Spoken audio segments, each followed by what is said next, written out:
a gente volta a falar sobre o impasse em Brasília, com o governo aí tentando achar uma saída para o aumento do IOF, o Imposto sobre Operações Financeiras. Tem bastidor da política, tem bastidor da economia, então a gente já aciona os dois de uma vez. Juliana Rosa aqui do meu ladinho. Boa tarde, Ju. Oi, Dri. Boa tarde. Boa tarde, Renan. Boa tarde a vocês que estão aqui com a gente. E Rodrigo Orengo, lá de Brasília, já posicionado para falar com a gente também. Boa tarde, Orengo. Bem-vindo. Boa tarde, Adriana, Ju, boa tarde a todos. Começar pela Ju hoje. Ju, traz os bastidores aí de como é que está a situação. O ministro da Fazenda, Fernando Haddad, disse que não tem alternativa, mas como é que vai ser?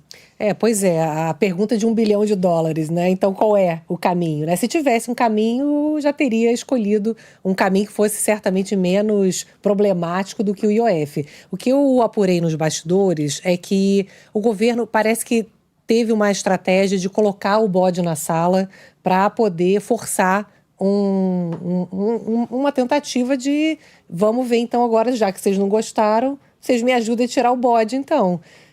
Onde é que corta, né? Onde é que corta. Então, ontem teve a reunião dos bancos ali com o Ministério da Fazenda e os bancos mostrando que do jeito que está, não dá para ficar, que vai aumentar muito o custo do crédito para pequenas empresas e que isso vai gerar uma pressão preocupante de inadimplência. E a Fazenda falou, tá bom, vamos então estudar então as medidas e tal. E aí o Congresso, agora o presidente da Câmara dá 10 dias para que haja então uma outra proposta alternativa, e aí a Fazenda diz que está ali disposta a negociar com o setor produtivo, com o Congresso, mas no fundo o que eu senti ali conversando nos bastidores é que o Ministério da Fazenda está sozinho. Ele olha para o Congresso e vê que não tem como conseguir aprovar outras medidas de aumento de receita.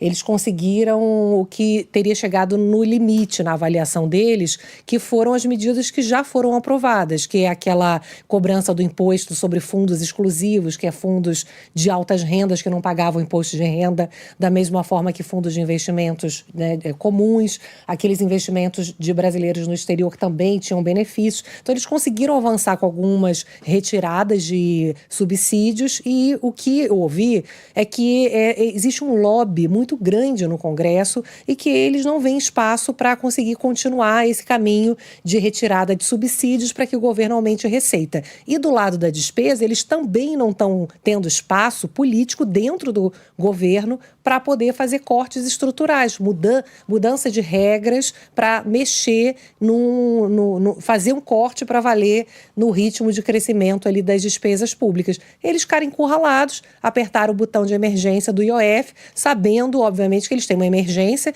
precisam fechar as contas, não podem entregar as contas sem ter o que eles estão prometendo, que aí o caos seria pior ainda, falar, não tem dinheiro, gente. Ia acontecer como aconteceu em dezembro. O dólar ia para 6,30, ia ser um caos. Então, eles falaram, olha, gente, eu sei que é ruim, mas, tá bom, botei o bode aqui, então vamos agora, né? É a tecla que eu tenho para apertar. É o que eu tenho que fazer. Foi isso. Sabendo a chiadeira que viria, a reação que viria. E hoje, Orengo, a fala do presidente da Câmara, Hugo Motta, que a gente colocou aqui logo na abertura do Entre Nós, mostra que é um recado claro disso. Se tentar passar como tá, vai perder. Esse é o recado dado já, né?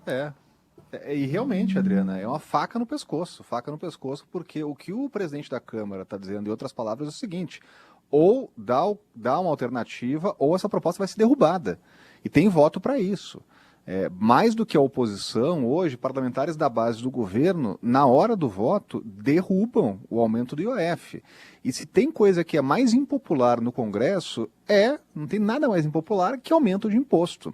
E mais do que isso, tem uma questão aí que é política, né, que é de atribuição. E aí quando o presidente do Senado, Davi Alcolumbre, fala que o governo federal usurpou atribuições do Congresso Nacional, isso repercute muito internamente dentro do parlamento, né? Qual é a avaliação de líderes partidários? É que esse é um assunto que não cabe apenas ao Executivo, precisa passar por análise do Congresso Nacional. O governo, numa canetada, não poderia dar esse aumento sem consultar o Legislativo. Então, isso, para dentro do Congresso, ecoa e ecoa muito.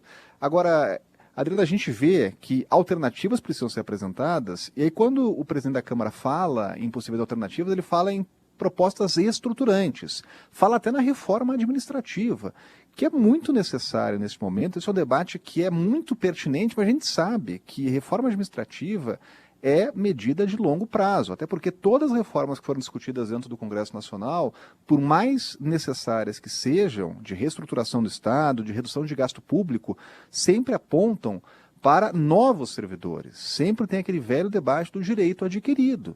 Então é muito difícil mexer com os atuais servidores, e a pressão no Congresso é sempre fortíssima.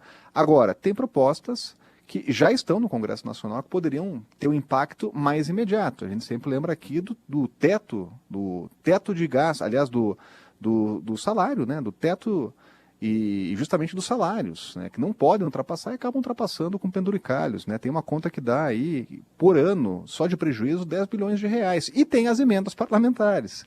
O presidente da Câmara, perguntado sobre o assunto, disse que o Congresso não se furtaria em discutir esse assunto das emendas. Mas se a gente pegar hoje no orçamento, há 58 bilhões de reais reservados para emendas parlamentares. No momento de congelamento, de contingenciamento, o que se esperava é que o parlamento desse também a parcela de contribuição, né? O que está muito claro no cenário é que esse IOF, do jeito que foi aumentado, não vai permanecer, né? Se o governo insistir, vai ser derrotado no parlamento. Vamos ver se no pacote final, nesses 10 dias, sai então uma solução que inclua emendas congeladas, emendas parlamentares cortadas desses 58 bi, alguma parcelinha ali. Vamos ver, né, Ju? Pois é, a esperança é a última que morre sempre, né? Agora, o que eu acho que é muito triste nessa situação toda é, para mim ficou muito claro, ali tendo acesso ali de perto, a pessoal negociando, técnicos ali, que eles estão de mãos atadas, porque mais uma vez no Brasil, ninguém quer fazer medidas que de fato contribuam para resolver o problema. Todo mundo só pensa em si, quem paga a conta somos nós, contribuintes, que pagamos uma carga tributária muito alta, muito acima da média de qualquer país emergente, qualquer país similar. Pagamos imposto de nível europeu para não termos educação, saúde, segurança, transporte, que é o que os europeus têm, né? Então, essa é a realidade. Assim, não tem solução disponível hoje, porque ninguém quer fazer o que precisa ser feito, Adriano. E discutir as pautas principais, que já poderiam ter sido aprovadas há muito tempo. Obrigada demais, viu, Orengo? Bom trabalho aí. Obrigada pela parceria, Ju, você também. Até mais. Tchau. Valeu. Até mais. Valeu. Agora,